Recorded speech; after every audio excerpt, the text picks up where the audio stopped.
మహబూబ్నగర్ పట్టణంలో నిన్న సాయంత్రం కురిసినటువంటి వర్షానికి రైతుల ధాన్యం అంతా కూడా తడిసిపోయినటువంటి పరిస్థితి. మహబూబ్నగర్ పట్టణంలో ఉన్నటువంటి వ్యవసాయ మార్కెట్ యార్డుకు పండించినటువంటి ధాన్యాన్ని అమ్ముకునేందుకు వచ్చినటువంటి రైతుల ధాన్యం అంతా కూడా వర్షం కారణంగా తడిసిపోయినటువంటి పరిస్థితి. ప్రస్తుతం మనం గంజిలో ఉన్నాము, అయితే వ్యవసాయ మార్కెట్ దగ్గర ఉన్నాము. ఇక్కడ చూడవచ్చు విజువల్స్లో కూడా పూర్తిగా రైతులంతా కూడా ఆరుకాలం కష్టించి పండించేందుకు తెచ్చుకున్నటువంటి ధాన్యం అంతా కూడా అకాల వర్షం కారణంగా తడిచిపోయినటువంటి పరిస్థితి. పూర్తిగా ఇక్కడే కుప్పలు వేసి ఉంచారు.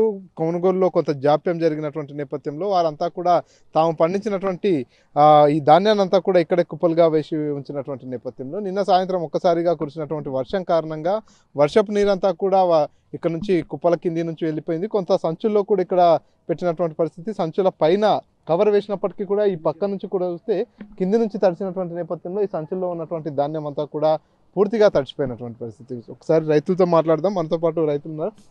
ఏం పేరు? వెంకటయ్య. ఏ ఊరు? పెద్దరపల్లి. ఎన్ని ఎకరాల్లో పండింది? 5 ఎకరాలు. 5 ఎకరాలు ఎంత వచ్చింది దిగుబడి?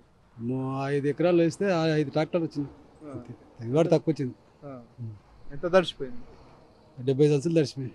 70 తడిచిపోయి అంటే కొన్ని తీసి పువ్వుని తీసి అక్కడ ఒకటి ఆడిని పోసిన మీ పై తీసి పోసి గాలికి నొక్కుతున్నాం. అంటే ఎందుకు అమ్మడంలో ఎందుకు లేట్ అయింది? నిన్న తక్కువ రేటు కడిగింది, మొన్న వచ్చినాయి. నిన్న 2250 కడిగితే 7000. ఇంకా కిందికి వెళ్ళి నీళ్ళు వచ్చి తడిచిపోయి అట్లా ఇంటికి పోయినాం తడిచిపోయినాయి. మరి ఇప్పుడు ఈ ధాన్యం అంతా ఆరాలంటే ఇంకా ఎన్ని రోజులు టైం? వర్షం ఎండ కొడితే రేపు ఎల్లుండి అవైలబుల్ అయితే బయటకు ఆరలేదు సార్. అంటే ఇంకా మళ్ళీ ఇంకా 2-3 రోజులు ఈయనే ఉండాలి. ఎవరైనా వచ్చిరా మరి తడిచిపోయినాక? ఎవరు మార్కెట్ చైర్మన్ పొద్దుగాల ఉంటే వచ్చినా మేము పొద్దుగాల వచ్చి ఎవరు రాలేదు.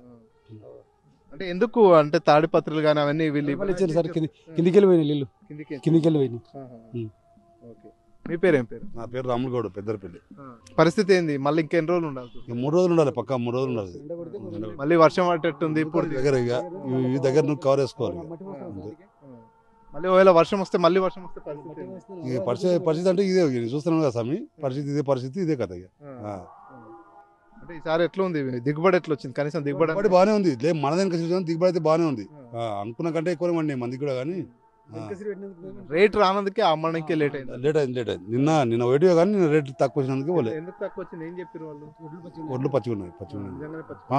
పచ్చిగా ఉండేలే. ఇది పూర్తిగా ఒకసారిగా చూస్తున్నాం. చాలా మంది రైతులంతా కూడా తాము పండించినటువంటి ధాన్యాన్ని నమ్ముకునేందుకు వచ్చినటువంటి నేపథ్యంలో తడిచిపోవడంతో ఇక్కడ ఉన్నటువంటి ఈ రైతులే కాదు మిగతా రైతులంతా కూడా ఇబ్బంది పడుతున్నారు. చూస్తున్నాం తడిసిన ధాన్యాన్ని రైతు చూపిస్తున్నాడు. పూర్తిగా ధాన్యం అంతా కూడా తడిసి ముద్దైపోయినటువంటి పరిస్థితి. కింది నుంచి ఒక్కసారిగా వర్షపు నీరంతా పోయినటువంటి నేపథ్యంలో తాను పండించినటువంటి ధాన్యం అంతా కూడా పచ్చిగా మారిపోయినటువంటి పరిస్థితి. మనతో పాటు ఇంకొంతమంది రైతులు కూడా ఉన్నారు. స్వామి ఏం పేరు? ఏ ఊరు? టంకరా.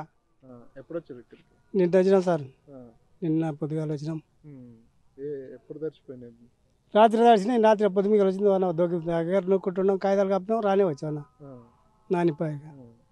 ఎట్లా ఇక పచ్చిగుండ అని ఇటు సపోతుంది. వాళ్ళు కూడా పచ్చిగుండ ఆరబెట్టుండ అంటే ఆరబెడుతుంది. ఇక ఎక్కడ పోకపోయా. ఇక ఇవాళ సోమవారం పెడదామంట అంటే ఇవాళ ఆదివారం అంటే సోమవారం అమ్మదం ఆరబోయేసి బొడే కట్టండి అంటే రానే వచ్చావన్నా. ఇంకా అట్లా ఇంకా మళ్ళీ వర్షం వచ్చేటట్టుంది. మళ్ళీ వచ్చేటట్టు ఓన ఉమ్మరిస్తున్నది. మరి వస్తుందో ఏం చేస్తుందో. ఇక అంటే నాన్న ఇసురమ్మని ఆరినాక బొడే కట్టుకుందామని ఇసురమ్మంటున్నాం. వర్షం వస్తే పరిస్థితి ఏంది? ఇక పరిస్థితి ఏంది? ఇక మేమే దగ్గర చేసుకున్నాలి, మూసుకున్నాడు. ఇక పరిస్థితి ఏమి కింద వస్తున్నాయి. ఇవన్నీ మన్ను పోసుకున్నాము, కింద వస్తున్నాయి. అట్లా కూడా రేట్ ఎట్లుంది? రేటు 2600, 500, 600, 700 అంటున్నారు. ఏం తీసుకుంటారో ఏం వేస్తారో. దిగుబడి ఎంత వచ్చింది సార్? మస్తులో దిగుబడి అంటే ఇక మస్తు ₹1,00,000 మీనే ఖర్చులు. నష్టమే ఉంది? నష్టమే ఉండదు, మంచిగా వచ్చింది. మళ్ళీ నష్టం కాబట్టి మళ్ళీ ఇప్పుడు ఎవరు రాలే. రాత్రి ఎవరు వచ్చి నా దగ్గర సెల్ తీసుకపోచ్చిరి. అంత 5-6 మంది వచ్చి మాట్లాడి వచ్చి ఇటుకి వచ్చి కరెంటు వచ్చి సెల్లతో తిప్పడం కొట్టుకుంటే ఇంకా మళ్ళీ పోయిరి. ఈయనే ఉంటుంది అందరం. ఇక్కడికి వచ్చి పోయిరి. ఇక లాడ్జర్ రేపు విడిచిపెట్టాలి. ఇక ఆరనికి వేరేటట్టు లేవు, చేసేటట్టు లేవు. ఈ వచ్చిన కాడికి ఇడిచి పెట్టుకున్నారు మరి ఎట్టే పోనీ వస్తే మళ్ళీ ఖరాబ్ అవుతుంది. నిన్న అమ్ముకునేందుకు సిద్ధంగా ఉన్న నేపథ్యంలో కొంత తేమ శాతం ఎక్కువగా ఉందంటూ కూడా ధర తక్కువ చెప్పినటువంటి నేపథ్యంలో మరొక రోజు పాటు కూడా ఆరబెట్టి అమ్ముకుందాం అంటూ కూడా రైతు ఎదురు చూసినటువంటి పరిస్థితి. కానీ ఒక్కసారిగా అకాల వర్షం కురిసినటువంటి నేపథ్యంలో ఆ వర్షపు నీరంతా కూడా ధాన్యం కింది నుంచి వెళ్ళడంతో పూర్తిగా ధాన్యం తడిచిపోయింది. మళ్ళీ 2-3 రోజుల పాటు ఇక్కడే పడిగాపులు కాయాల్సినటువంటి పరిస్థితి ఏర్పడుతుంది. ఎందుకంటే మరోపక్క ఇప్పటికీ కూడా వాతావరణంలో మేఘాలు కమ్మేసుకున్నటువంటి నేపథ్యంలో మళ్ళీ వర్షం పడేటటువంటి అవకాశం కూడా ఉన్నటువంటి పరిస్థితి. కాబట్టి మరో 2-3 రోజుల పాటు ఇక్కడే ఉండి మళ్ళీ వర్షం కూడా కురవకుండా ఉంటేనే అమ్ముకునేటటువంటి పరిస్థితి. మరోసారి వర్షం కురిస్తే కూడా ఇబ్బంది ఎదుర్కొంటున్న పరిస్థితి ఉంది. కాబట్టి ఆరినటువంటి ధాన్యం కుప్పలు ఏవైతే ఉన్నాయో ఆ ధాన్యం కుప్పల చుట్టూరా కూడా మట్టిని కొంత కట్టలా కూడా కట్టుతున్నటువంటి పరిస్థితి. ఎందుకంటే ఈ వర్షం మళ్ళీ ఈరోజు కూడా కురిసేటటువంటి పరిస్థితి కనిపిస్తుంది. పూర్తిగా మేఘావృతమై ఉన్నటువంటి నేపథ్యంలో మరోసారి వర్షం కూడా కురిస్తే ఈ ఆరినటువంటి ధాన్యం అంతా కూడా మళ్ళీ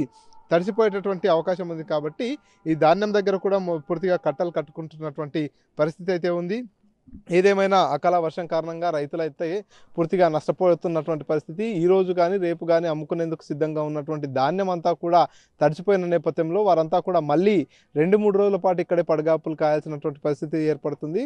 ఆ వర్షాలు ఉన్నటువంటి నేపథ్యంలో వర్షాలు పోయి మళ్ళీ ఎండ ఎప్పుడైతే వస్తుందో అప్పుడు ఈ ధాన్యాన్ని అంతా కూడా ఆరబెట్టుకొని అప్పుడు అమ్ముకునేందుకు అవకాశం ఉంటుంది. కాబట్టి రైతులంతా కూడా ఇక్కడే పడిగాపులు కాస్తూ ఇబ్బందులు పడుతున్నటువంటి పరిస్థితి ఉంది. కెమెరా పర్సన్ నర్సింగ్ రెడ్డితో మణికంఠ, RTV, మహబూబ్నగర్. మరిన్ని వీడియోస్ కోసం ఛానల్ ని సబ్స్క్రైబ్ చేయండి. లేటెస్ట్ అప్డేట్స్ కోసం వాట్సాప్ ఛానల్ ని ఫాలో అవ్వండి. ఆ లింక్ డిస్క్రిప్షన్ లో ఉంది.